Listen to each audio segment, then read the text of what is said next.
বৈদ্যুতিক মিটারের সংযোগ বিচ্ছিন্ন থাকার পরেও কিভাবে মিটার ইউনিট কাউন্ট হয় এবং মিটারে বিদ্যুৎ বিল আসে, আসুন দেখে নেওয়া যাক প্রমাণ সহকারে। এই গ্রাহকের বিদ্যুৎ বিল বাকি ছিল এবং তার কারণে সংযোগ বিচ্ছিন্ন করে দেওয়া হয়েছিল। কিন্তু এরপরেও উনার মিটারে ইউনিট কাউন্ট হচ্ছে এবং বিদ্যুৎ বিল আসতেছে। তো আমরা দেখতে পাচ্ছি উনার যে ব্যবহৃত মিটারটি, এটার সোর্স সাইডে কানেকশন দেওয়া আছে এবং লোড সাইডে কানেকশন কাটা আছে। তারপরে উনার ইউনিট কাউন্ট হচ্ছে। এটার মূল কারণ হচ্ছে উনার যে মিটারের নিউট্রাল সংযোগ লাগানো আছে, আর উনি ওনার লাইন কেটে দেওয়ার কারণে উনার তো এখন বিদ্যুৎ বিচ্ছিন্ন অবস্থায় আছে। তো পাশের বাড়ি থেকে উনি এক তারের মাধ্যমে শুধু ফেজ তার দিয়ে কানেকশন নিয়ে আসছে এবং এখান থেকে নিউট্রাল ব্যবহার করে উনি বিদ্যুৎ ব্যবহার করতেছে। তো ওইখান থেকে যে বিদ্যুৎটা মানে পাশের বাড়ি থেকে যে বিদ্যুৎটা উনি নিয়ে আসছে, সেই বিদ্যুৎটা ওনার ঘরে ব্যবহৃত হয়ে নিউট্রালের মাধ্যমে মিটারে কাউন্ট হয়ে পাস হয়ে যাচ্ছে আমাদের এই মিটারের মাধ্যমে। তো এর কারণে হচ্ছে এই মিটার ইউনিট কাউন্ট হচ্ছে।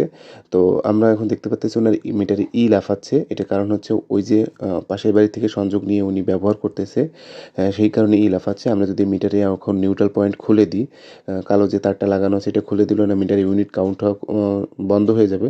কিন্তু এই যে কালো তারের মাথায় এখানে পাওয়ার থাকবে এবং এখানে যেই ধরবে সেই শর্ট খাবে, বিদ্যুতায়িত হবে এবং এ ধরনের দুর্ঘটনা প্রায়ই ঘটে থাকে। আপনারা অবশ্যই এই ধরনের ভুল করবেন না। কখনোই কোনো জায়গা থেকে সাইড লাইন টেনে নিলে এক তারের মাধ্যমে টানবেন না।